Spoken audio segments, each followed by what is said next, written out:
Hello everyone. If you like what I'm doing here, please consider subscribing, liking, and commenting. It would really help the channel out quite a bit. Thank you very much. News Radio 78, WBBM, Chicago. The CBS Radio Mystery Theater presents...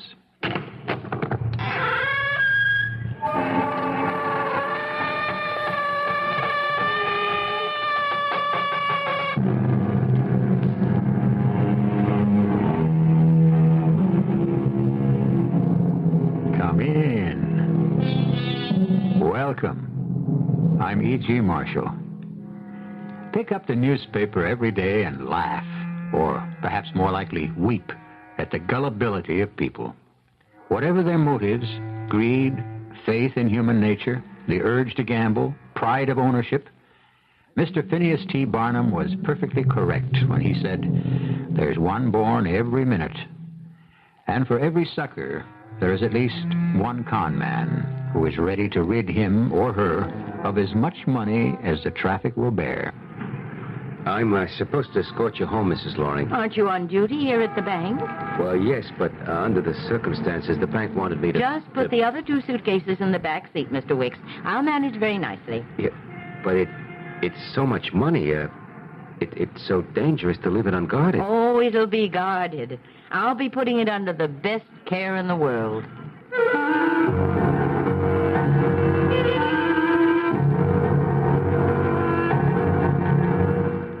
Our mystery drama, The Burning Whirlwind, was written especially for the Mystery Theater by Ian Martin and stars Michael Tolan. It is sponsored in part by Buick Motor Division and Contact, the 12-hour cold capsule. I'll be back shortly with Act One.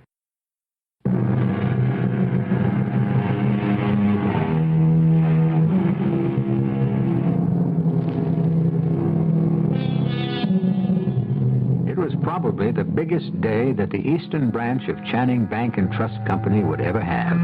The morning the money arrived by armored truck. $8 million in small bills, enough to fill 4 large suitcases. The money belonged to Mrs. Hartley Loring, the eccentric widow of the recently deceased but long-time very rich Hartley Loring, the financier and ex-governor. Yes, it was quite a day. And Mr. Prouty, the bank manager, would never forget how it had all begun 1 week before. Prouty speaking. Who? Oh, Mrs. Hartley Loring. Yes, yes. I was shown right in. Oh, dear, I knew I should have changed my razor blade this morning. Be right there. It's Mrs. Hartley Loring. I know. Well, my dear Mrs. Loring, this is a pleasure. Won't you come in? Thank you. That'll be all, Wicks. Yes, sir, Mr. Prouty. Won't you sit down, Mrs. Loring? Thank you. I shan't be here long. Where is Mr. Stipple? Oh, I'm afraid he's having a gallbladder. How inconvenient not to have had one to begin with. Oh, no, I meant an operation to remove his, yes. So I'm standing in for the vice president, as it were. Well, I suppose you'll do. I want my money, Mr. Prouty, ma'am, Prouty. Oh, once is enough. It's a funny name. Sounds like a fish. Well, it's a very old name. Still sounds like a fish. Also very old. Oh, no matter. About the money. Yes. Now, which money would that be, Mrs. Loring? I mean, which of your accounts? All of them. All of them? But that would be millions of dollars. I mean, I haven't checked lately, but I'm sure it still must amount about to... $8 million. I hope it still amounts to that at least. In small bills. Yes, but just what do you intend to do with all that money? That is my business. Oh, of course. If about $8 million, where will you keep it? Also my business. When may I have it? Oh, dear me, you see that these things take arranging. Such a sum of money is, no matter how liquid a bank is, there are things to arrange. Then arrange them, please. Now, today is Wednesday. Shall we say next Wednesday morning at 10 sharp? Please, have it then. Well, yes. Well, how small would you want the bills to be? Oh, nothing larger than 100. I want to make sure it's all quite negotiable.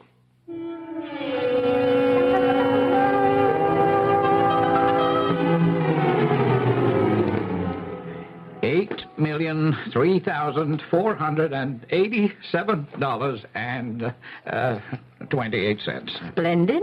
And now put the rest of it into the last suitcase, and I'll be on my way. Yes. The 28 cents? Oh, I'll put that in my pocketbook. I can use the quarter for the toll on the way home. Oh, yes, ma'am. All right, Wicks, you can get the guards from the armored car to load those. Yes, Mr. Prouty. Oh, just a minute. What armored car? Why, the one to take all this money wherever you want it to go. But I didn't order any armored car. Oh, dear me, of course not. I mean, it's merely a service of the bank. I don't need the bank any longer. I do wish you wouldn't put it just that way. What other way? It's accurate and to the point. But how are you going to get all this money back to, wherever you intend to take it? If you'll just have your bank guard, Mr. Wicks, is it? Yes, Mrs. Loring. Wicks. Sidney P. Wicks. Wicks will be quite enough. If you will just bring the bags out to the parking lot, please. It's the big green Packard 8-cylinder limousine. The license number... Oh, I don't think I'll need the plate number. I'm sure I can pick it out. Very well. I'll be waiting for you. Shall I do what she says, Mr. Prouty? Oh, goodness gracious. Why wasn't Mr. Stipple here to handle this? I wish I'd had the gallbladder. Oh, no, what am I saying? I don't know what I'm saying. Yes, Wicks, yes. Get it out of here. The sight of so much negotiable cash makes me sick. Yeah, I know what you mean, Mr. Prouty, especially since it doesn't belong to us. Would you get it out of here? Yes, sir. Oh, yes. And Wicks? Yes, Mr. Prouty? Are you armed? Why, yes, sir. You better ride with her and see that cash get safely to where it's going. How do I get back? Well, if you have to, take a cab. Thank heavens there's enough left in a checking account to cover that.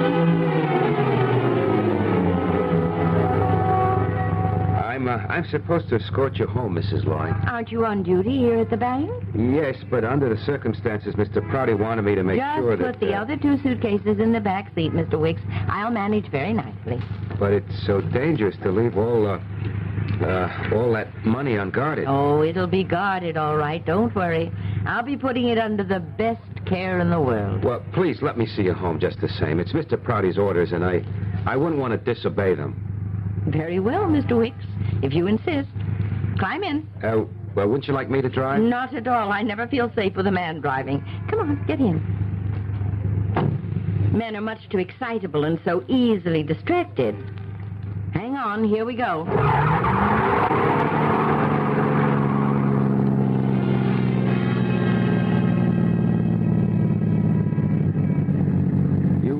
You always drive this fast? You consider this fast? Well, never mind me. How about the cops? Oh, the police don't bother me. They know I've been driving for over 50 years. Never had an accident. Somebody up there must like you, Mrs. Loring. Of course he does. He takes care of me because I take care of him. How was that again? Oh, you wouldn't understand. Oh, I'm glad you came along after all, Mr. Wicks. I want to make a stop. And while I make a short visit, you can stay in the car and make sure people don't come gawking and putting fingerprints on it and... The car? What about the money? Oh, I'm not worried about the money. Nobody knows it's here but you. But my packet is something else again. You can't miss it.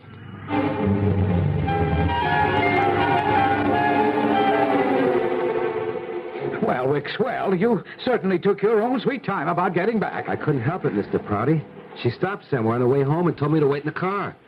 She was gone like for an hour. Oh, where? I don't know. I was scared to leave all that dough lying around to go find out. She just went to some old house, climbed up the stoop, and then disappeared in the door. And she didn't take any of the money with her? No, sir. You got it home to her house, safe? Yes, sir. That's where it is now. Yes. Did you carry it in yourself? Yes, sir. And where did you put it? Well, I just left the suitcases in the hall like she told me. Well, she didn't put the money away somewhere? Not that I saw. Oh, dear me, dear me. Is she alone in that house? It looked like it. Well, then, you're the only witness that money got back to her house safely. I guess so. That is one screwy old day. Oh, why did this have to happen to me? Why couldn't Stipple have been here to handle it? I tell you, they've had me on the carpet downtown as if it was my fault that the bank had lost all her deposits. I've just been sick with worry. I'm sure they're going to hold it against me, and I was counting on promotion. I tell you, just thinking of it makes my blood race, and I feel faint. Hey, what is it, sir? I can't. Holy Toledo. Hey, somebody get a doctor fast. It's Mr. Prouty. I think he's had a heart attack. Hey, Sid! Hey, Sid! You calling me, ma'am? Yeah, you. Are you Sid Wicks? That's right, but I don't think Sure you know me. What are you giving me? Candy Kiss. Candy Kiss? Is this a rib or... Hey, not little Candy Kiss, a belly dancer from the Carnies. Oh, in person, not a picture. There's a little more of me now than in them days. What are you going to do? A lot of years gone by. Hey, you're looking pretty good, Sid. So are you, Candy. Don't badmouth yourself. So, maybe there's a little life in the old bag yet. Hey, are you with the cops or something? The cops? Well, I seen you coming out of the precinct house, so I... Oh, no. That was about one of my bosses at the bank. Dropped dead of a heart attack today. No kidding. A robbery or something? No, just, well, it seems like he had a history of heart trouble, and all of a sudden it just come over him. Death due to natural causes. That's the way they list it. Here today, gone tomorrow. You never know, huh? Oh, that's life. How come you thought I was a cop? Well, you got a uniform on. Oh, yeah, that. I forgot. I'm a security officer at the bank, see? Oh, so that accounts for you wearing the uniform. Yeah, that accounts for it. So, how does it go for you, Candy? What am I going to tell you? Up, down, and more down. That's a long story. But I got a little grift going for me now, so maybe I shouldn't complain. Still in the business, huh? What's your line? You remember Madame Chanda with the Carney? Oh, the fortune teller in the medium? Yeah. Well, she died back here a few years ago. Well, she would have been pretty old. Oh, you ain't kidding. Anyways, the last few years she was, crippled with the arthritis and stuff. And anyway, she knew things were kind of tough with me, so I moved in with her, and she trained me. I took over her store when she died. How about that? Yeah. So you're still in the old game, huh? Oh, more or less. You sound like you miss it. You said it. Best years of my life. Oh, you were some spieler in your day. Yeah, I could ballyhoo pretty good. The best. I never thought you'd drop out. Well, it breaks, kid. Yeah. Hey, my place is just around the corner here. Do you want to come on back for a cuppa and a heart-to-heart? Why not? Maybe you could read me a free fortune in the grounds. I use instant.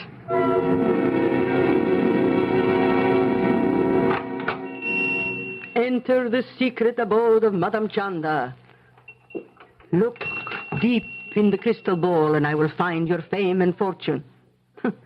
Hey, you don't like my act? What are you looking so funny about? You don't know what a coincidence this is. Hey, I got a hunch. What kind of hunch? Maybe you're going to bring me luck. Maybe both of us. Look, I brought you a client this morning. An elderly type lady named Loring. Mrs. Hartley Loring? Not me. Now think. Tall, gray-haired, old-fashioned clothes, big hat. Like one of them old-time English queens. Oh, Susie. You mean Susie. I don't know her first name. I only know Mrs. Hartley Loring. Well, I don't know from Mrs. Hartley Loring. I only know from Susie. What time this morning? 10:45. From then until after 11:30. That was Susie. What did she want? Oh, who knows what Susie wants half the time.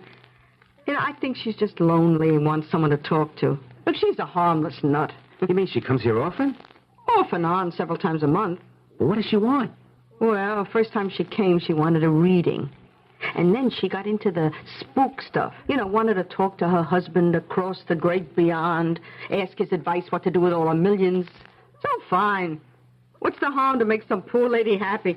I let her talk to him. And tell her what to do? Well, sure. Like I say, it's all pipe dreams anyway. I mean, to hear her talk, they don't print anything under a C note. Till she hands out my fee. Then she has to scrabble through her purse for change. What the hell? If it makes her happy, let her play big shot. I don't think I'd mind being crazy if I felt as rich as she does. Candy, I got a big fat surprise for you. She may be nuts, but she is as rich as she thinks she is. Susie? Mrs. Hartley Loring. Hey, Candy, baby, like I said, Huh? I got this hunch if we play our cards right, you and me are going to end up richer than you ever dreamed. Well, what do we have here? A number of fascinating pieces in a complicated little jigsaw puzzle. How do they fit together? And if we could fit them together, would they reveal enough of the whole riddle to be able to know just what's going on? I have to admit, even with a head start on all of you, that I'm not quite sure. Suppose we all have a closer look when I return shortly with Act Two.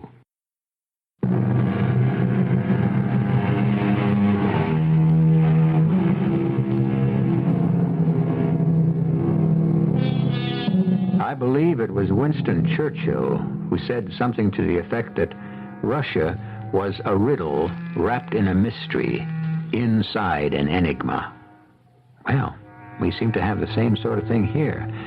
A rich and eccentric old lady who withdraws $8 million from the bank, a security guard who hasn't forgotten that he started life as a flim-flam artist in the carnivals, and an ex-belly dancer turned spiritualist and fortune-teller. Three wildly diverse people suddenly locked together by coincidence. Or fate. For what purpose? You gotta be stringing me, Sid. It's straight goods, Candy. $8 million in small bills? That's right. There ain't that much money in the world. There is. I saw it. And she has it in her house now? I hope nobody else has got to it yet. Where? Well, that's what maybe you could find out. What for? I don't think I have to tell you. No, I can't take Susie's money like that. We don't have to take it all. Like maybe half, or say $3 million apiece. That would leave her, too. Oh, come on. What are you talking about? What do you think I am? A miserable two-bit grifter who got trapped behind the 8-ball and never had a chance in life with a big score.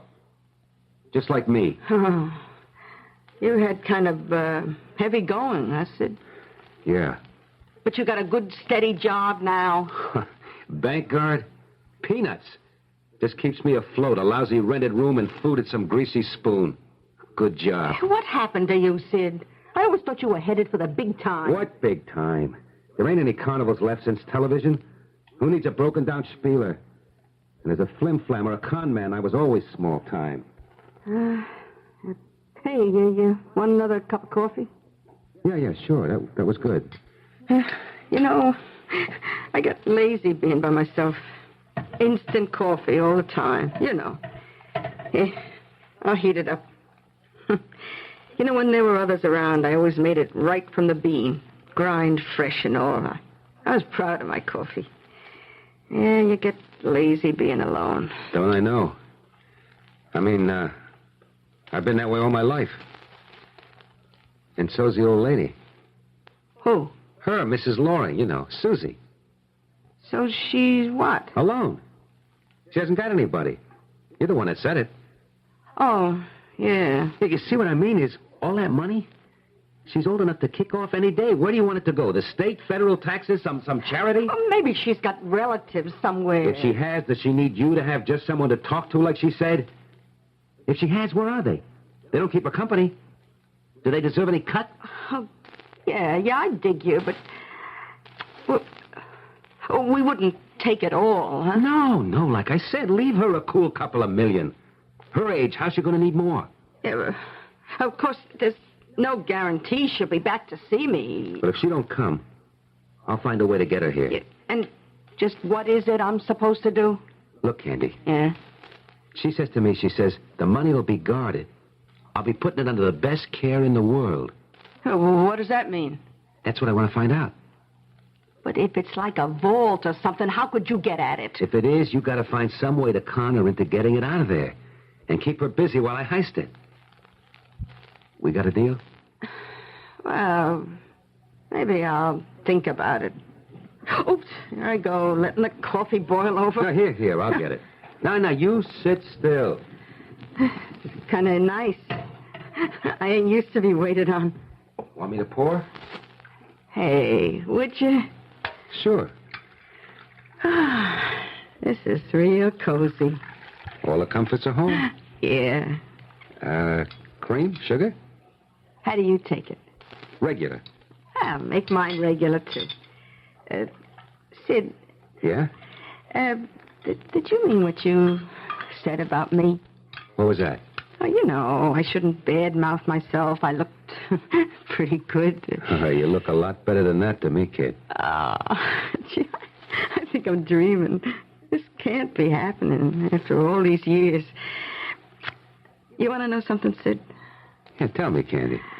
I think we are going to be able to work out a deal. After all.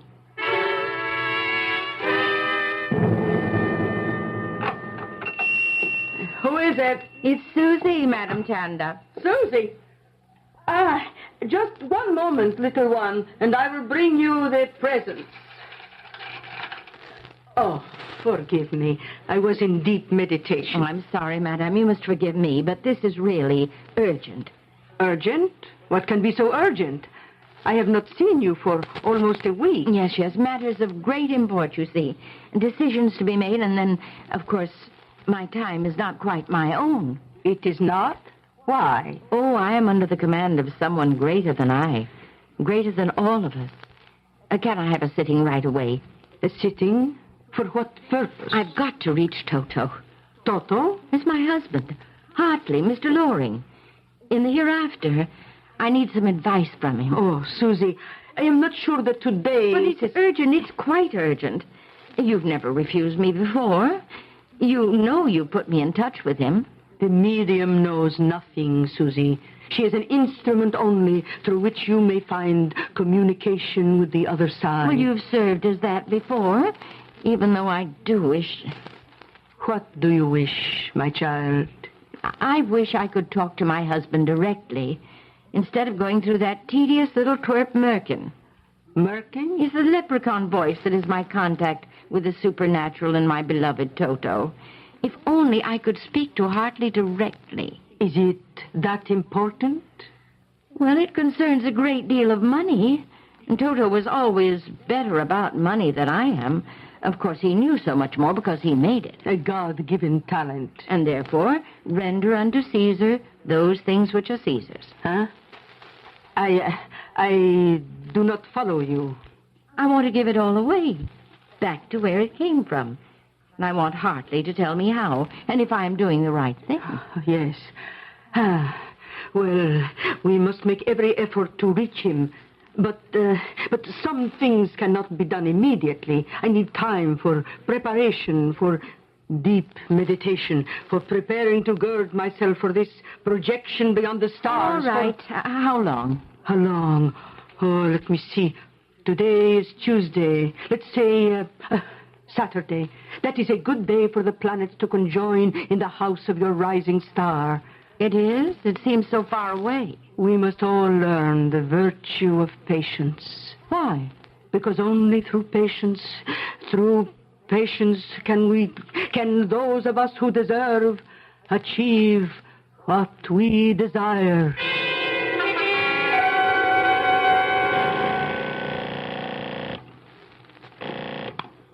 Hello? Sid? Candy? Yeah, she was here. Susie? Susie. And? She's coming back again on Saturday.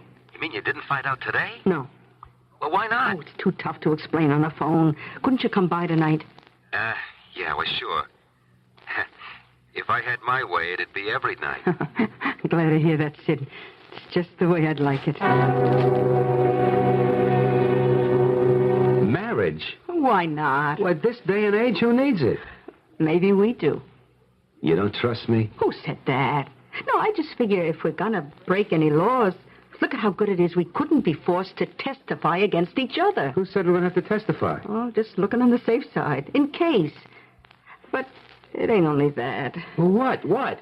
I don't know, it's just to have things nice. Old-fashioned. You know, I mean like a ring and all for me, and maybe a church wedding. After all, it's only fair. With the dowry I'm bringing and all. The what? The hope chest, like. How many girls you gonna find can maybe put your hand on $5 or $6 million? But we could just split down the middle. I don't want to split. Do you? Well, I you just... listen good, Sidwicks. Once I ate my heart out over you, and you walked away from me. I'm gone again, okay, but this time, I'm not letting you off the hook. Okay. We'll get the license and all by Saturday. Enough of the jackpot question. How do you get her to tell you where the dough is stashed? Oh, she won't tell me. I'm in a trance. I don't know what's going on. I'm a medium. Oh, yeah. We can't have her sicken the cops on you when the money disappears. Oh, don't worry. She won't. The way I'm going to set it up, she'll know where the money went, and it'll be A-OK with her. Now, here's the way the gaff is going to work. What time is it? Oh, now, don't get in an uproar. She'll be here any minute. You all set? I'm as set as I'll ever be. It's a good thing her husband was a governor. I remember his voice pretty good. And I may not be able to promise you a clean government, but by the Lord, Harry, I promise you the dirty linen will be washed in public. How do I sound, Candy? Like him? I wouldn't know. I never listen to them politicians. Oh, what's the diff? There'll be so much filter on the sound system. You could talk in like Billy Graham and come out sounding like Rocky Graziano. Oh, wait a minute. That's not good enough. Oh, sure it is, honey. Don't you know anyone comes looking for a voice from the beyond? They make it sound the way they want. They want to believe. That's the only way any con game works. Now, you better get in the closet. She'll be here any minute. Okay. You sure this is going to work? Oh, one thing I learned from Madame Chanda. Big time, small time. A sucker is still a sucker. If you got as much faith as they have, it's a lead pipe cinch. Well, there it is. The trap is set, all ready to be sprung. And the innocent victim is about to put her foot in it. Strange feeling, isn't it? That these are such amiable crooks, one is almost tempted to be on their side. Are we to be lulled into thinking, even for a moment, that crime should pay? I'll return shortly with Act 3.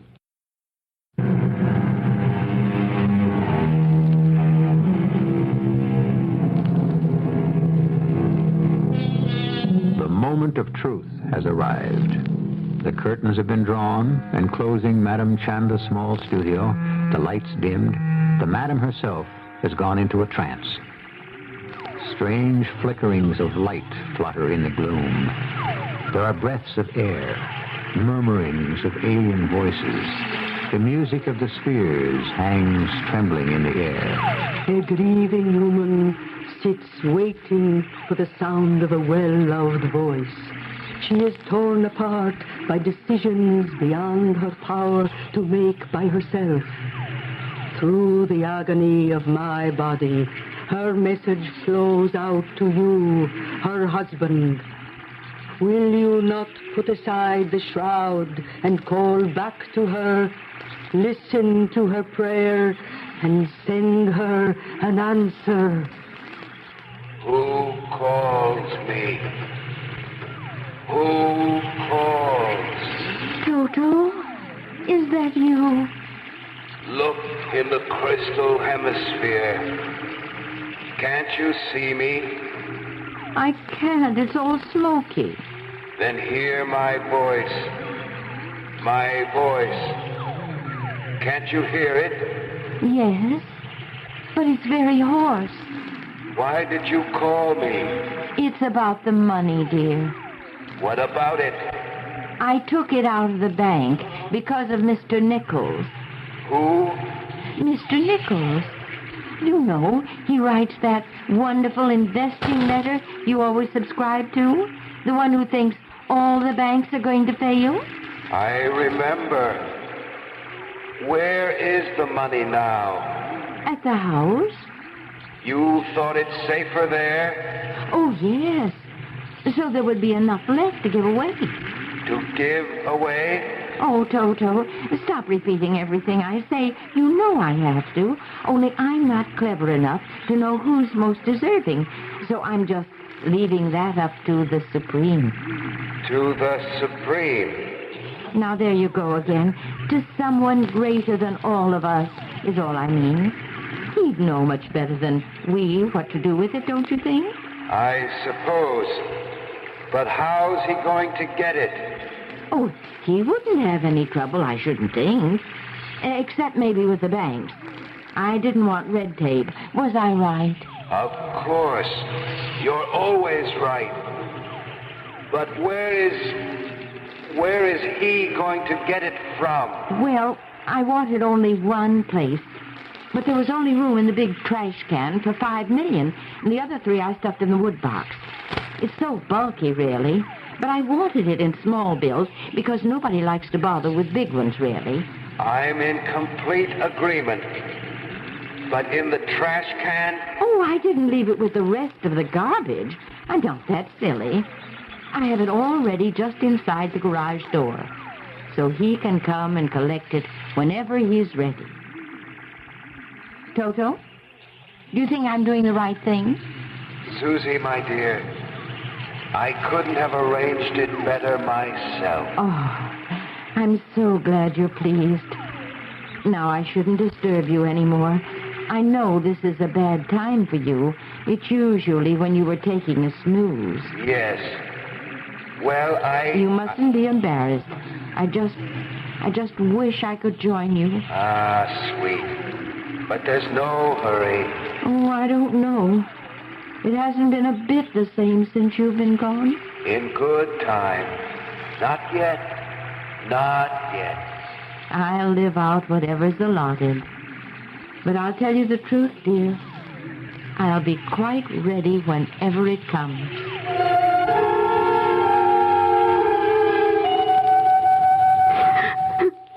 Hey, come on, Candy. What's the matter with you? Oh, I don't know. Just leave me alone. We're sitting on top of the world. Everything's falling into our hands. How come you turn on the waterworks? Oh, she was just so kind of sweet about him. I hate to be a part of conning her. Oh, women, how can you figure them?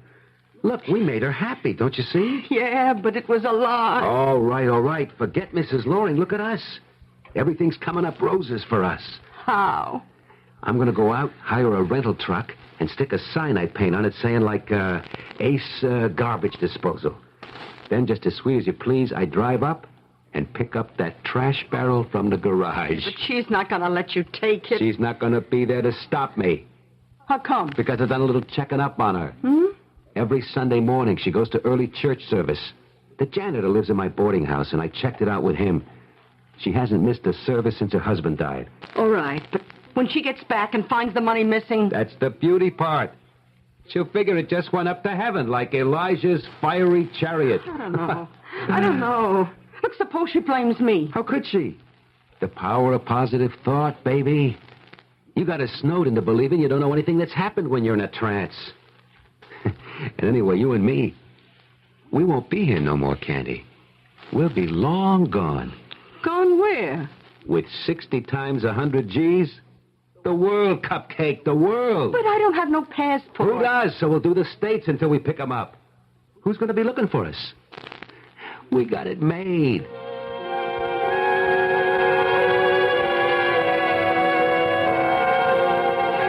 I don't see why you had to drag me along. I got to have a lookout. Besides, I may need help loading the garbage can with all the money. Is my hair all tucked into the cap? Yeah. I don't see why I had to wear this loose old shirt of yours. Candy, sugar, without it, you couldn't pass for a man. No way. I must look terrible. I wouldn't worry. Nobody's going to see you. I hope. Hold it. Shh. What is it? She's starting the car. She'll be coming out of the driveway any minute right past us. She'll see us. Not with the sun on our windshield. But just in case, we'll duck when she passes. Watch it, duck.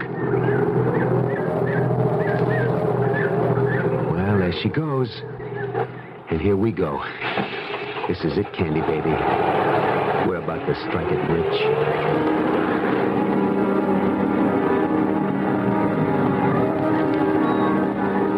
Come on. Suppose someone sees us. You know the house can't be seen from the road? Let's go. The garage door is open. Yeah. And look, there's a big trash can there. I'm so excited, my palms are sweating. Can you imagine, Candy? What is it? I tripped on something. It's a Bible. A what? A Bible. Oh, Susie, she must have dropped it getting into the car. See, suppose she comes back. Come on, let's get out of here. Not without the Oh, dough. never mind the dough. We can get that. Holy cow. It's here. The money's here, just like she said it was. Come here, Candy. I don't want to see it. I just want to run before something... Now, without the $5 million? Give me a hand. It's her. She came back. Well, get back in the shadows. Maybe she won't see us. She's coming in. She just came back for the Bible. Let her find it, and then... What? I still got it in my hand. Well, then throw it out before... No, hold it. It's too late. Oh, now, where on earth did I drop my Bible? Must have left it in the house. I'll just put the light on, so... Sid, what did you do? Well, I had to stop her before she recognized us. What did you hit her with? I don't know. The first thing that came to hand is this spade. Oh, Sid, her neck's at such a funny angle. I never meant... I only wanted to... Oh, yeah. Yeah, she's dead. Oh, let's get out of here. No, wait, not without what we came for.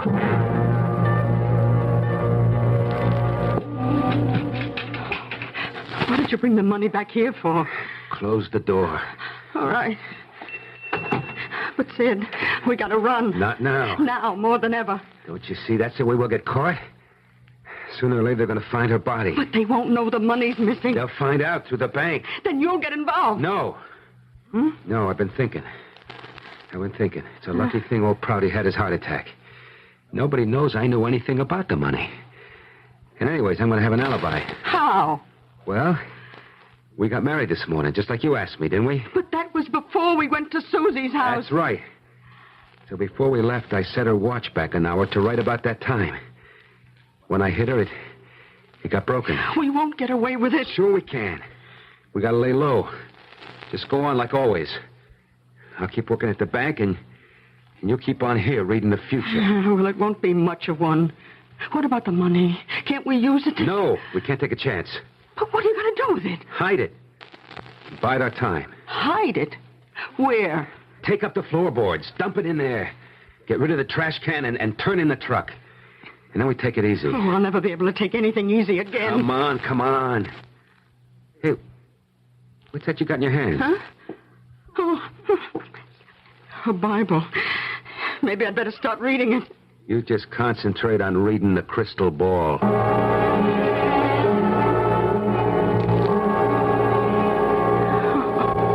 Oh, God, forgive me. God, forgive us. Candy. Candy. Oh, who's that? Susie calling you. Come, look in the crystal ball. Oh, no. Oh, forgive us. Forgive us. I'm so sorry. So am I, Candy. That money was meant for the Lord. It is His, not yours. Yeah, but don't you see this? There's no way to return it now without us getting involved. Are you so sure? Look in the Bible. The Bible? My Bible. Where I have been reading. The passage I have marked. See it? Yeah, I guess, like, right here. 2 Kings chapter 2, verse 11. You see it? Yeah. What does it say? And behold, there appeared a chariot of fire, and Elijah went up by a whirlwind into heaven. I don't get it. Remember what Mr. Wicks said, prophesying in his ignorance. What? That when I got back and found the money missing, I would figure it just went up to heaven like Elijah's chariot. Yeah. Yeah, he did say that. There's your answer, Candy. And there's the fireplace. If you want to seek forgiveness, set the money afire. Burn it, Candy. Burn it.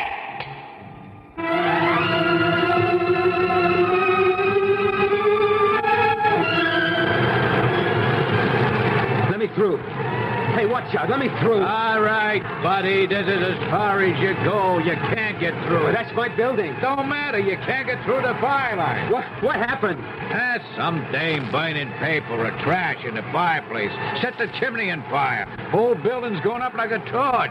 Paper. My wife, Candy. Get out of my way. Hey, watch it. You can't go in there. I got to. I gotta get that. There's no one left in the building. They already brought the woman out. Officer, why didn't you tell him his wife was dead already? Who had the chance? Crazy guy. He'll be going to a crisp.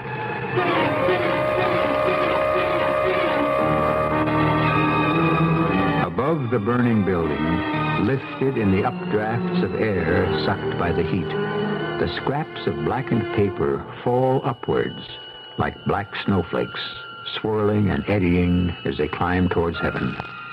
Mrs. Hartley Loring's money is ascending, like Elijah, to its last resting place. And Candy and Sid have paid the ultimate price for their greed. I'll be back shortly.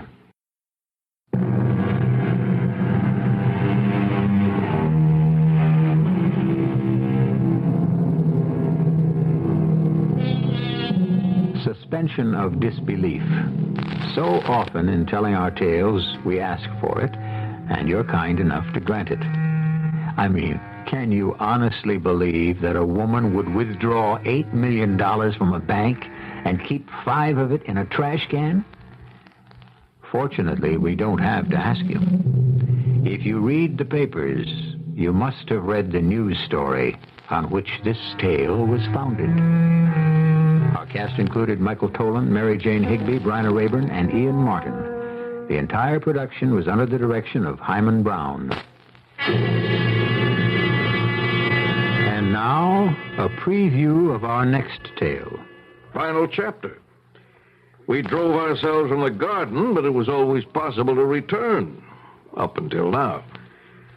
Now it looks as though we may have planted seeds in the dead soil of a lost world. A world that may have to go on, if it goes on, without us. Well, we don't just sit here with our heads in our hands, do we? I mean, can't they be stopped some way? Any suggestions, Bob? The time may have come for all of us to fold our tents.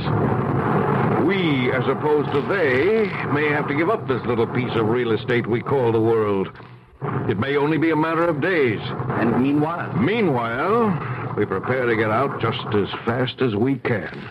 Not only from this place here, but from the entire planet. Radio Mystery Theater was sponsored in part by True Value Hardware Stores. This is E.G. Marshall inviting you to return to our Mystery Theater for another adventure in the macabre. Until next time, pleasant dreams.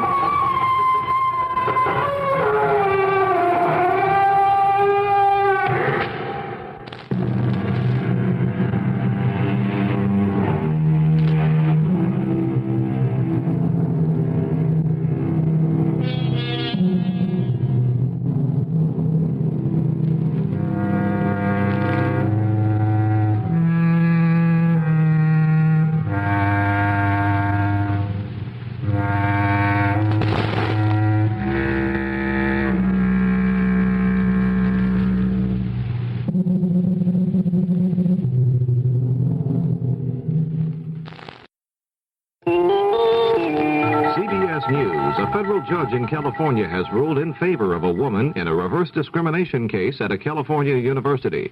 This is Doug Poling reporting on the CBS radio network. In Sacramento, U.S. District Judge Thomas McBride ordered that Rita Clancy be admitted to classes on Monday at the U of C Medical School at Davis. The 22-year-old white woman has been arguing that a minority admissions program violates her rights. Judge McBride noted that the constitutionality of the program is being determined in a case before the Supreme Court involving a white man, Alan Backey, denied admission to the same school. The judge ruled that Mrs. Clancy should be admitted immediately and that delay would cause her to suffer. 2 congressmen on Friday introduced legislation to bar the government from imposing racial quotas in hiring or in school admissions. Republican Robert Walker of Pennsylvania and Democrat Elliot Levitas of Georgia said their bill was prompted by the Backey case. More news in a moment. About 400 guests were evacuated from the Shelburne Hotel on the famous boardwalk in Atlantic City, New Jersey, Friday night when a general alarm fire raced through several floors. There were no reports of injuries, and the fire was brought under control in about 2 hours. Another fire roared through a tenement house in Elizabeth, New Jersey, Friday afternoon.